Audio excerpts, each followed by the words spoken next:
way, Jose.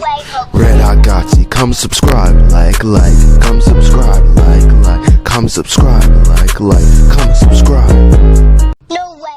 Red I got you. Alright, so today I am doing another video on Cobra Kai, and this is going to be continuing the marathon and, whatnot. And basically, I'm just going to be talking about Season 5 since I rewatched it recently. And I'm basically just going to be talking about all the stuff, in terms of characters, fights, and, themes of the show that I wanted to talk about. So basically, the premise of this is I'm just going to be talking about some of the stuff that really resonated with me and stuff that I didn't realize or really think about in the previous the first time I watched the season or the series in general. So without further ado, let's just get into it. Honestly, when it comes to this season, I feel like fundamentally it really disappoints me on so many levels because I feel like the writing is the weakest in this season than it ever has been.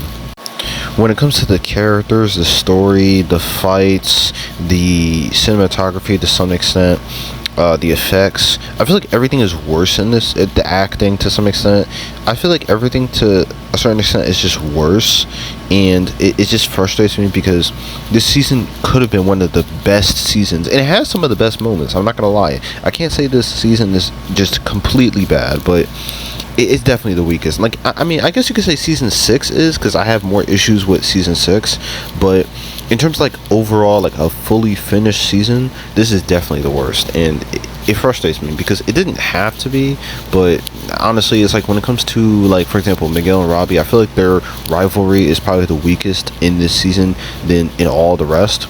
Even in Season 6, I kind of like how they handled their rivalry sort of ending, and the fact that, Robbie never, like, truly beat Miguel, like, in, like, a fair fight or anything like that. But in this season, I feel like fundamentally, their dynamic was kind of boring. They only interact with each other, like, a handful of times in the entire series. Like, they don't really, like, talk. And that's kind of the frustrating thing about Rivals. It's like when you don't really see much rivalry in the entire thing. It's just like, it's more so they interact, like Miguel and Robbie interact with other characters more than they interact with each other. So when they end up fighting, it's because of like outside things, that have to do with their individual characters, and then they sort of like meet up with each other, and then they have their little fight or whatever.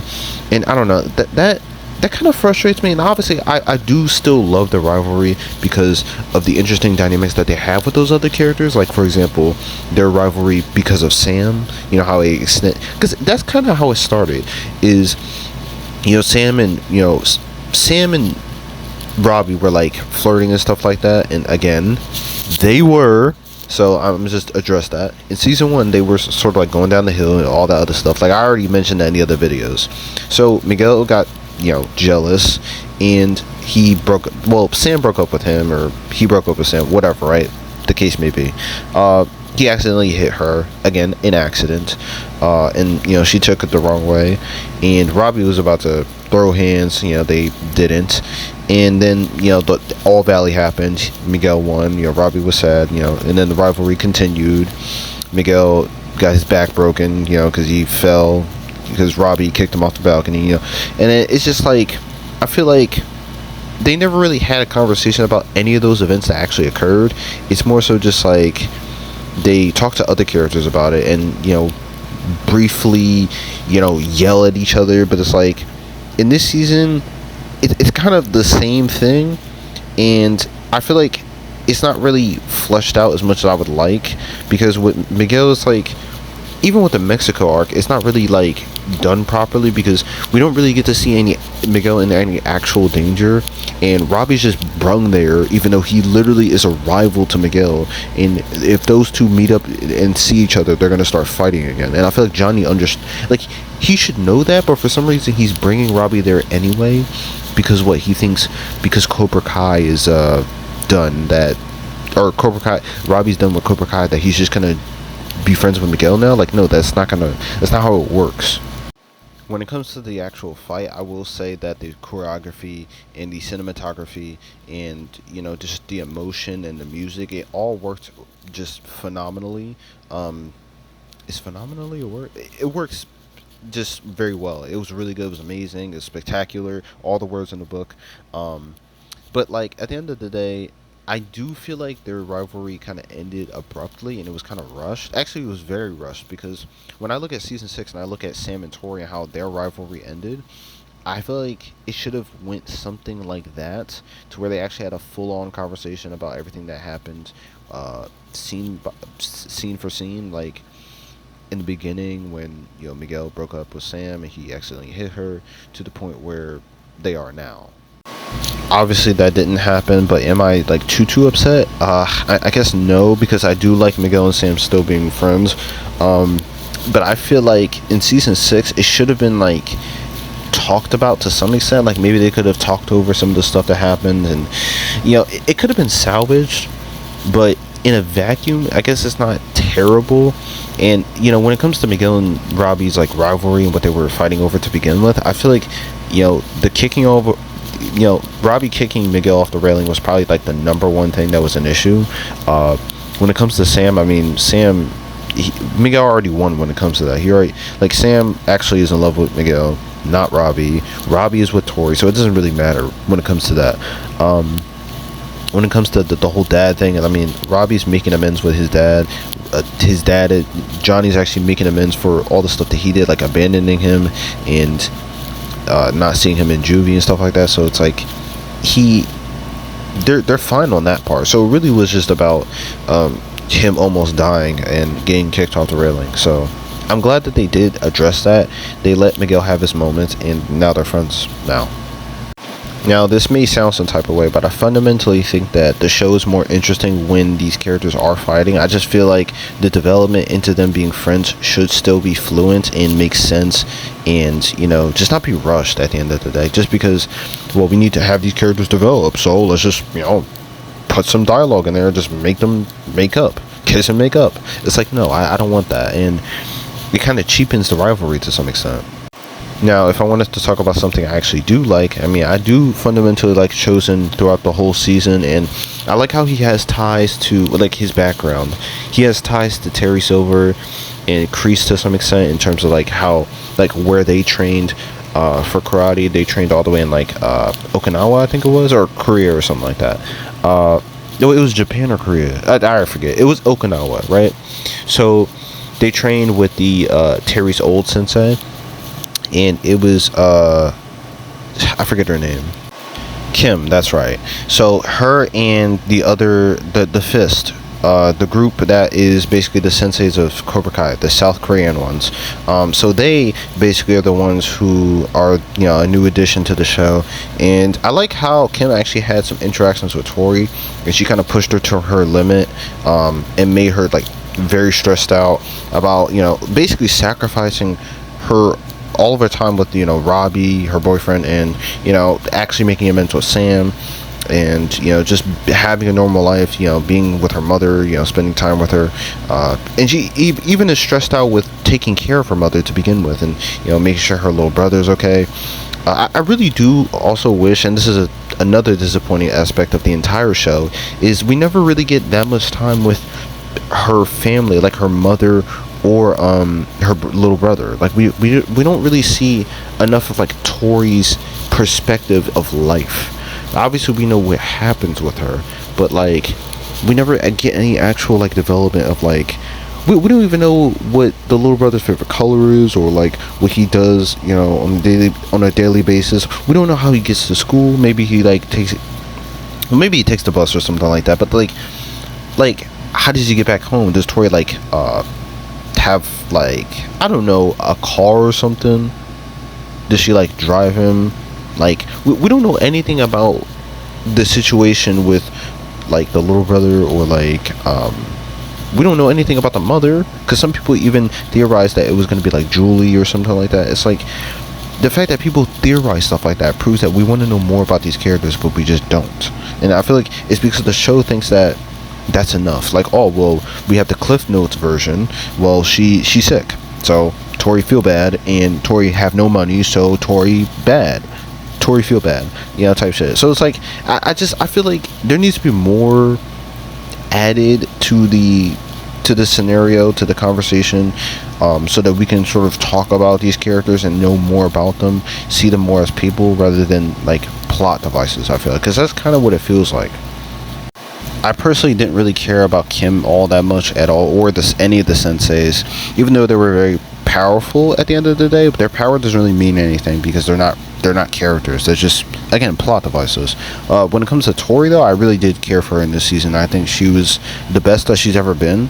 Like, this is Tory's best season next to season 2, honestly. I would still say season 2 is better, only because, like, I feel like I got more out of that season when it comes to who she is as a person, what her mindset is about life, stuff like that. And I feel like she was just more charismatic. You know, the actress, you know, Peyton List does a great job in season 5 and in season 6. Like, acting wise, season 6 she's peak, but I would say in season 5, I would say in season 2 she's the best, just because the character is on point and her acting is on point.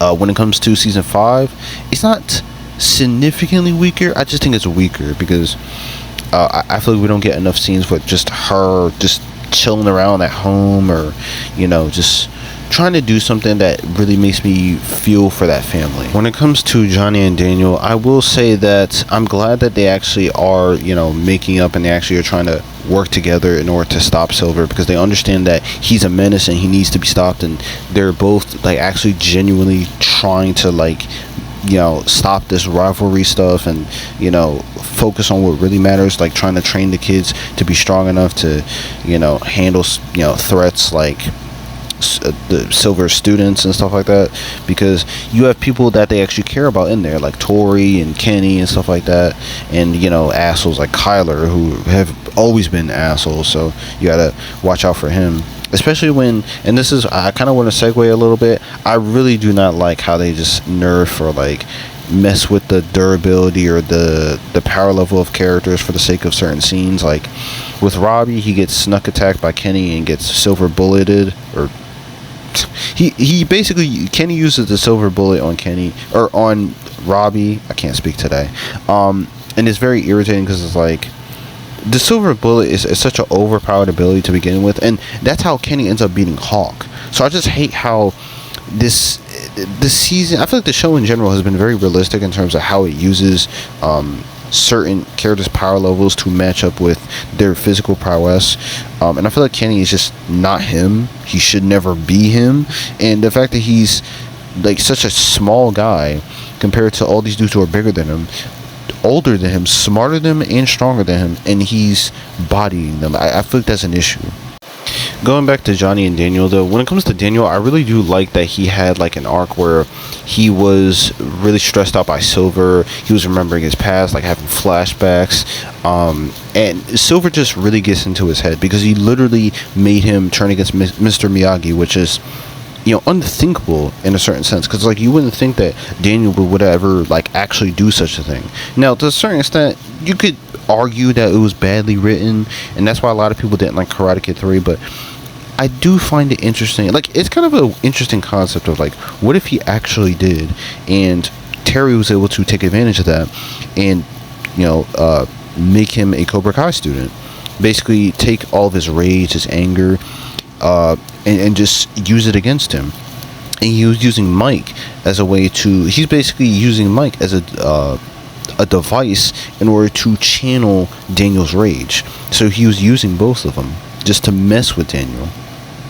I do find it quite interesting how we never got any actual information on anything about Mike's business, Mike Barnes, and the fact that it literally got burned down, but there was no investigation, or he never really pointed out any valuable, like, not witnesses.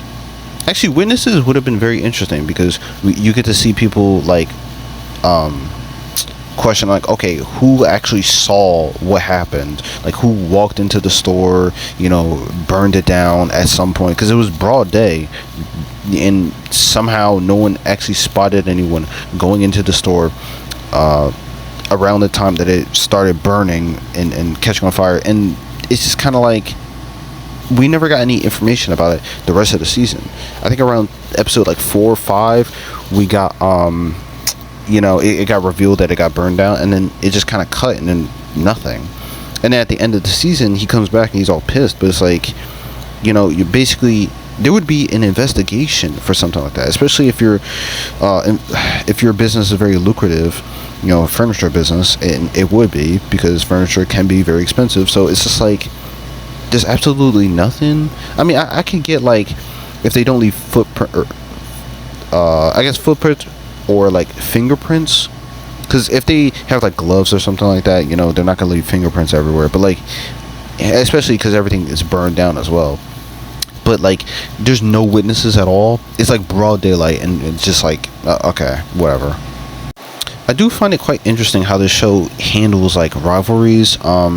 And some of them are good, some of them are bad. And I do find it also interesting how many there are. Like, there's Miguel and Robbie, there's Johnny and Daniel, there's Johnny and Chosen to some extent, there's Chosen and Mike Barnes to some extent. But that was like a mini rivalry. It was just like them interacting with each other. They fought once, and that's about it. But yeah, that's something. It's interesting. I do like the interactions with Johnny, Mike, and Chosen, like the villains of the original trilogy, and there's sort of like banter. Daniel and Terry, Kim and Tory, but it's more like a battle of ideas, because again, Kim would technically wash Tory because she's a sensei.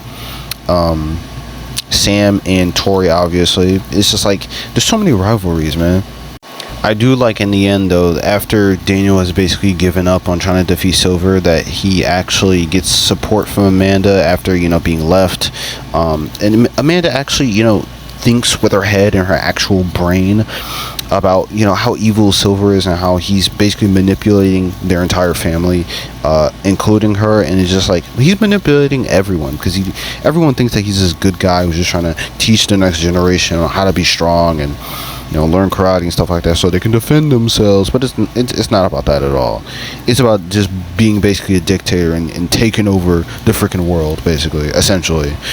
Honestly, on my first rewatch, and this is the one thing I will say that's different from the first time I watched it to the second time I watched it, I was frustrated with Daniel at first, because I was like, okay, you're embarrassing yourself. You're making Silver actually look like a good guy, and this is getting to be too much. No wonder she left you. But honestly, after rewatching, I'm like, no, Amanda's really messing up. Like, she's effing up. I don't understand why she can't see the manipulation and just like the evil crap that he's doing. Because it's like, if you see characters like Tory, right, who's already going through a lot in Cobra Kai, and she's already stressed out and she has to deal with her mom situation and everything, and you were trying to help her out, and she's on the same team as Silver, and you don't like, because in season 3 she basically slapped Kreese, and he got like a restraining order or something like that. Like, he basically got the authorities on her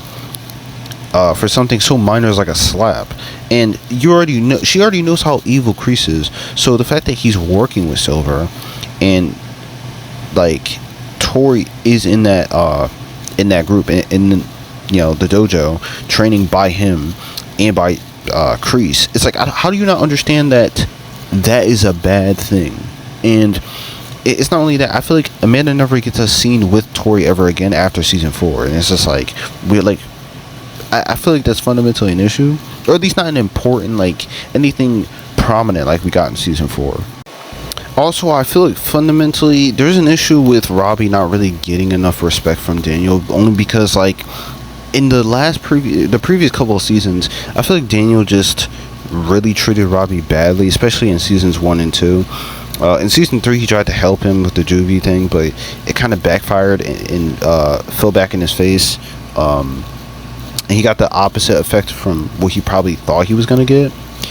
And even him saying, like, in season 3, oh, I'll visit you every day, yada, yada, yada. It's like he kind of just went back on his word just because he thought Robbie wouldn't need it.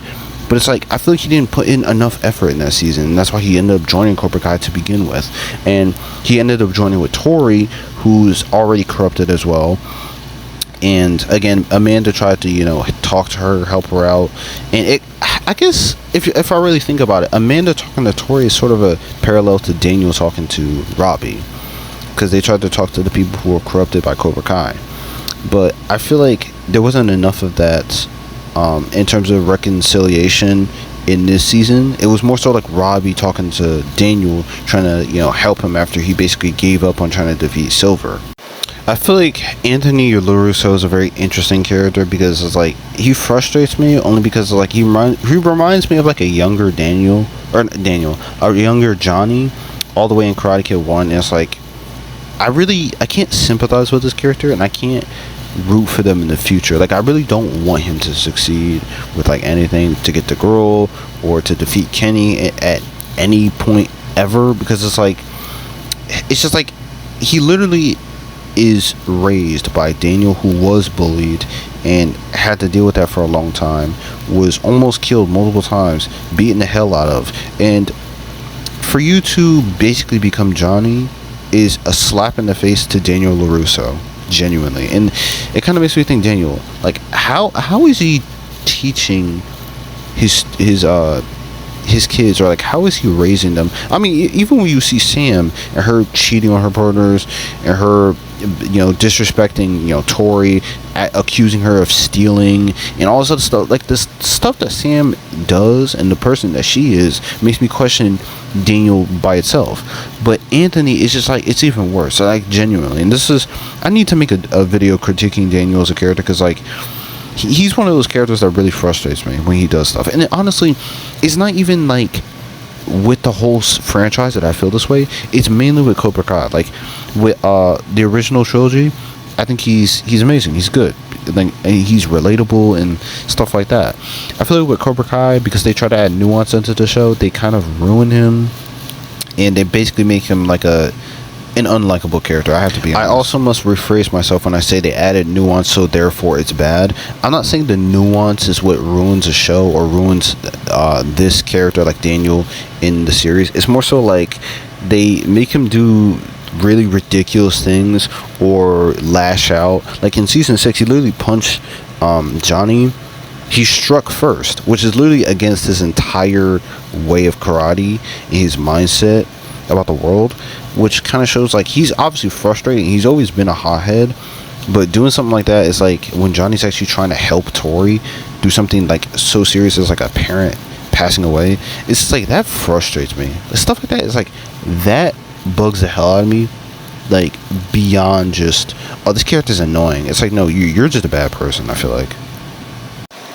like Demitri was kind of a nothing character in this season, and honestly in season 4, and this is something I mentioned, I failed to mention, I really do like that Demitri was able to help Hawk get out of his funk when it comes to getting his mohawk cut off, and he actually like helped him gain his confidence back. It was like Moon, I wouldn't say Miguel really at all. I'd say Demitri, Moon, and yeah, those two were like the main ones that actually helped him get back on his feet and actually like get back in the zone. And I really like that. Like honestly, it really brought like a human side to Demitri, and it gave him something to do. But I feel like in this season he was just comic relief, honestly, and that's frustrating, because like I want more for him. I want every single character to have something. Obviously, they can't. Not every single character can be the main character, but they need to have something to where like when they're on screen, I know why they are, and I care to watch it, but I feel like they just didn't do that. He's just there, honestly. He's there to fill up space so the classroom is bigger, and that's frustrating. I don't want that. Like, he's literally Hawk's best friend, his binary brother or whatever, but like Hawk's, and even Hawk is like kind of ruined in this season. Like they sold with Hawk, but like Hawk's a bigger character, and he should have like a better dynamic, or a better like Demitri should have a better plot lines if he's tied to Hawk as a character. Like, he shouldn't feel like a side character for a side character. That's ridiculous. Honestly, Kreese has similar issues, because it's like he is a very interesting character throughout the most of the series, and I liked him most in season either, I would say 2 or 3, but I would say 3 probably, because 3 you actually get to see his backstory, and you get to see why he has the mentality of the way of the fist, strike first, strike hard, no mercy, and you get to see a general try to kill him, and he betrayed him even though he was supposed to. They literally risk their lives every single day so that they could protect their country. And that's why Kreese is so patriotic, because he was literally in the army. And it's like he's a soldier, so he has a soldier mentality. And his trauma mixed with, you know, his karate skills and stuff like that, and being actually having a dojo, be able to teach kids, it's like he feels like he needs to, and I think I said this in my last video, he needs to impose that on other characters.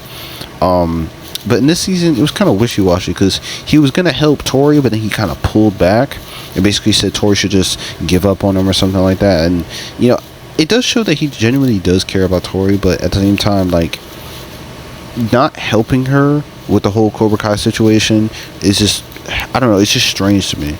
It's almost like they needed to soften, I don't want to say soften Kreese up, but it's like they needed to make Terry seem like such a big threat that even like Kreese couldn't handle him or something like that.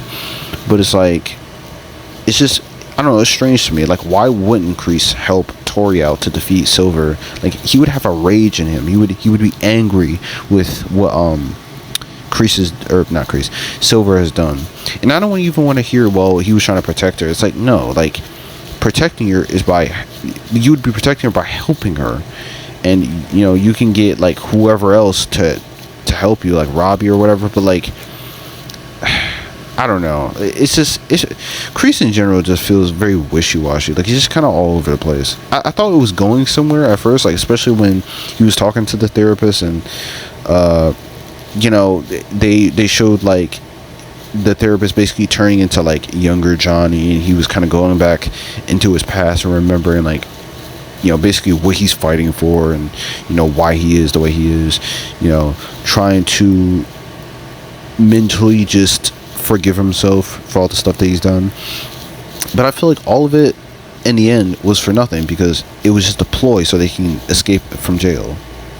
And then in season 6, he's an even worse character, and he makes less sense about how he can do anything, because I said, I think in my first video coming back, and I think November 1st, I think it was about season 6, and I was basically talking about how he just travels from Okinawa and back, or where is it, Korea and back, wherever it is, right? And, you know, basically where Quan is, all the way back to America, and then back there.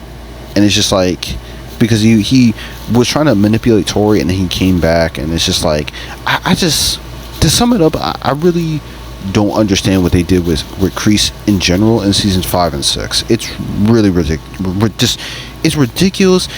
It's nonsensical. It's just, I don't like it.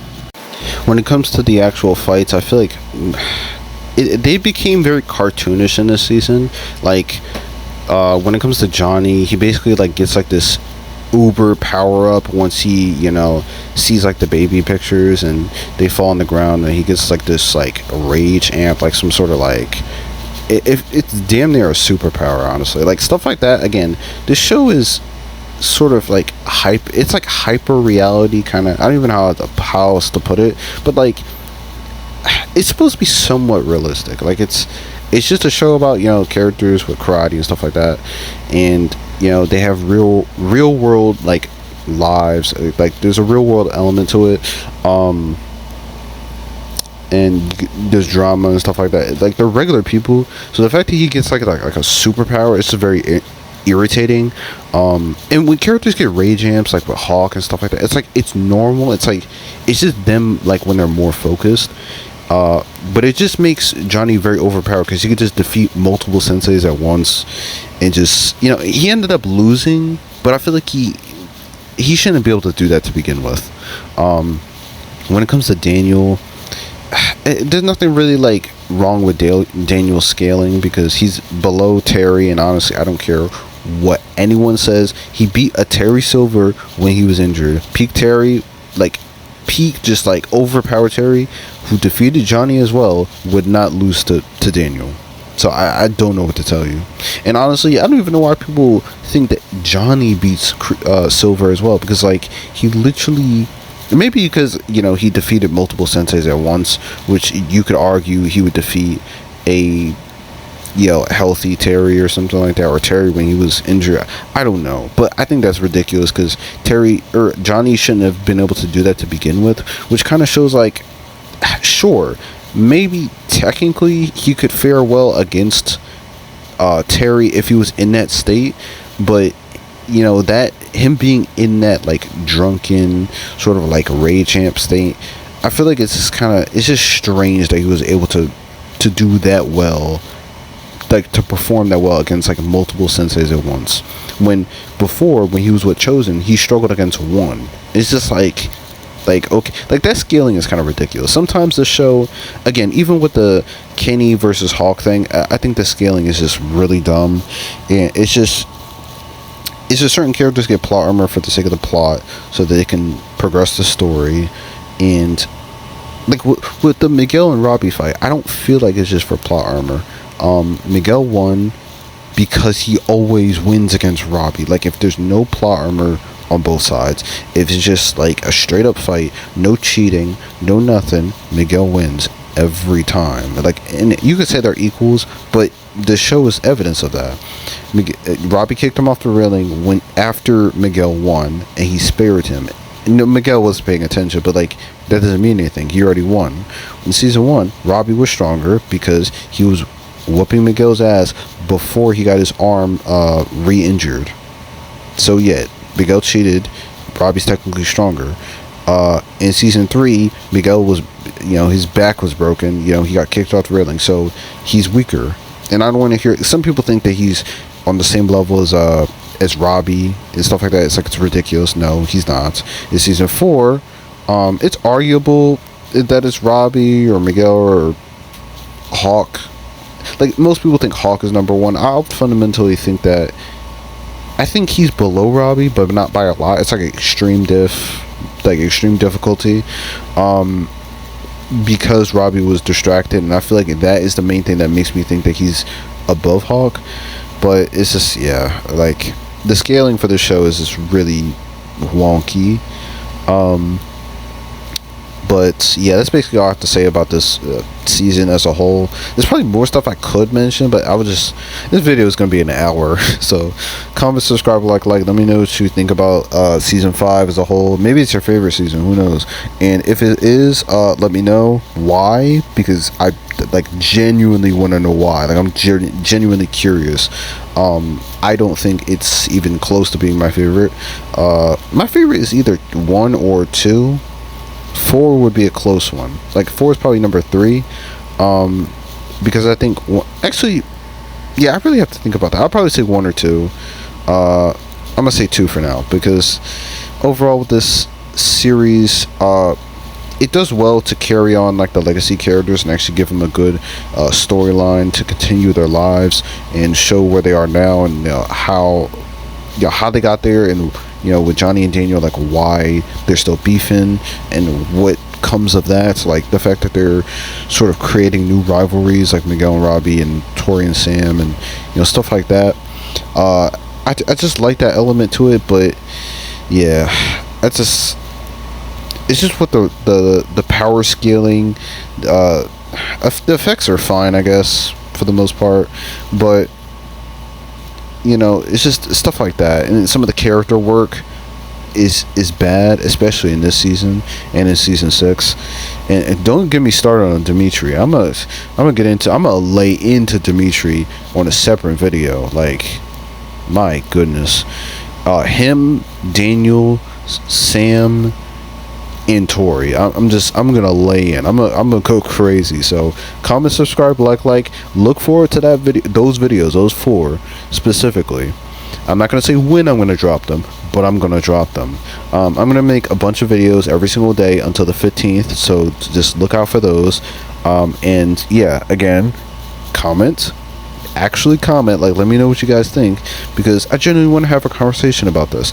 I don't know how other people feel about the season as a whole, other than I would say most people think it's more disappointing than like the other ones, like 1, 2, 3, and 4, and probably 6. But I think people don't like season 6 as well. So yeah, just let me know what you think. And yeah, I'll see you guys later. Red hot Gotti. come subscribe, like, come subscribe, like, come subscribe, like, come subscribe.